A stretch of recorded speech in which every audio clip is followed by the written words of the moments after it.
हर हर महादेव दोस्तों, आप लोगों को मेरे यूट्यूब चैनल में फिर से एक बार स्वागत है। आइए, आज कहानी का शीर्षक है बस्ती का जग्गू। एक गांव में एक जमींदार था। उसके पास कई नौकर काम करते थे, जिनमें गांव से लगी बस्ती का एक जग्गू भी था। बाकी मजदूरों के साथ जग्गू भी अपने 5 लड़कों के साथ रहता था। जग्गू की पत्नी बहुत पहले गुजर गई थी। वह एक झोपड़े में बच्चों को पाल रहा था। बच्चे बड़े होते गए और जमींदार के घर में नौकरी लगते गए। जब सब मजदूरों को शाम को मजदूरी मिलती, जग्गू और उसके लड़के चना और गुड़ लेते थे। चना और गुड़ भूनकर साथ खा लेते थे। बस्ती वालों ने जग्गू को बड़े लड़के की शादी कर देने की सलाह दी। उसकी शादी हो गई और कुछ दिन बाद गौना भी आ गया। उस दिन जग्गू की झोपड़ी के सामने बड़ी ही बमचक चकमक मची। बहुत लोग इकट्ठा हुए नई बहू देखने को। फिर धीरे धीरे भीड़ छटी।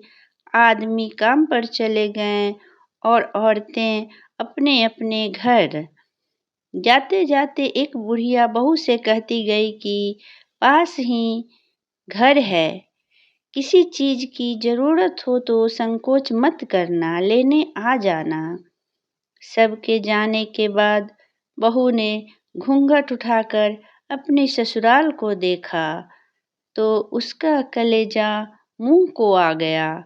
जर्जर सी झोपड़ी, खुटी पर टंगी हुई कुछ पोटलियां और झोपड़ी के बाहर बने 6 चूल्हे।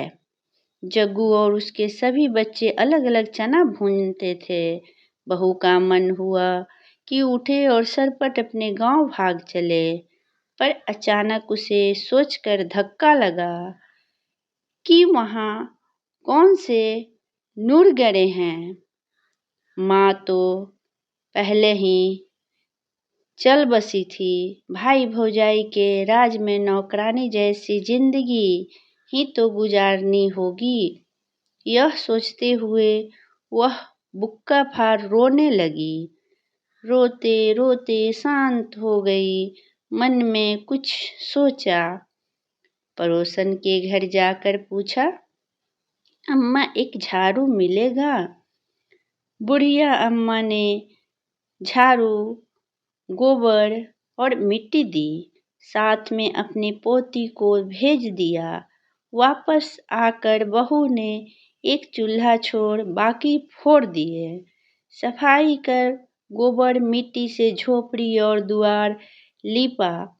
फिर उसने सभी पोटलियों के चने एक साथ किए और अम्मा के घर जाकर चना पीसा। अम्मा ने उसे साग और चटनी भी दी। वापस आकर बहू ने चने के आटे की रोटियां बनाई और इंतजार करने लगी। जग्गू और उसके लड़के जब घर लौटे तो एक ही चूल्हा देख भड़क गए। चिल्लाने लगे कि इसने तो आते ही सत्यानाश कर दिया। अपने आदमी का छोड़ बाकी सबका चूल्हा फोड़ दिया। झगड़े की आवाज सुन बहू झोपड़ी से निकली और बोली, आप लोग हाथ मुंह धोकर बैठिए, मैं खाना निकालती हूँ। सब अचकचा गए, हाथ मुंह धोकर बैठे। बहू ने पत्तल पर खाना परोसा, रोटी, साग, चटनी। मुद्दत बाद उन्हें ऐसा खाना मिला था। खाकर अपनी अपनी कथरी ले वे सोने चले गए। सुबह काम पर जाते समय बहू ने उन्हें एक एक रोटी और गुड़ दिया। चलते समय जग्गू से उसने पूछा, बाबूजी, मालिक आप लोगों को चना और गुड़ ही देता है क्या? जग्गू ने बताया कि मिलता तो सभी अन्न है, पर वे चना गुड़ ही लेते हैं, आसान रहता है खाने में। बहू ने समझाया कि सब अलग अलग प्रकार का अनाज लिया करे देवर ने बताया कि उसका काम लकड़ी चीरना है। बहू ने उसे घर के ईंधन के लिए भी कुछ लकड़ी लाने को कहा। बहू सबकी मजदूरी के अनाज से एक एक मुट्ठी अन्न अलग रखती। उससे बनिए की दुकान से बाकी जरूरत की चीजें लाती। जग्गू की गृहस्थी धड़ल्ले से चल पड़ी।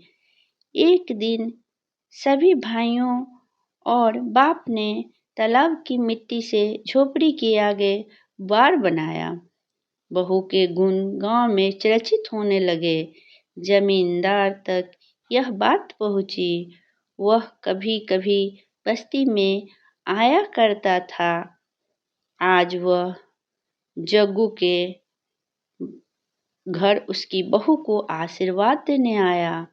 बहू ने पैर छू प्रणाम किया तो जमींदार ने उसे एक हार दिया।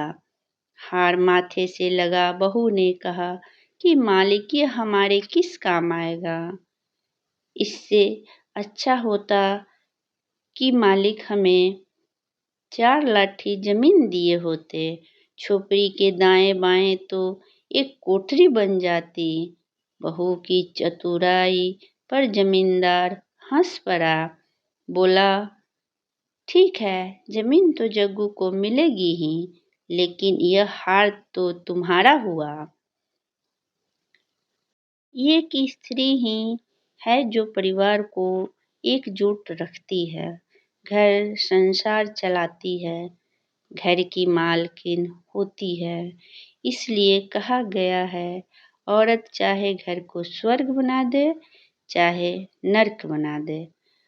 तो बोलिए हर हर महादेव। मेरी कहानी कैसी लगी प्लीज बताइए।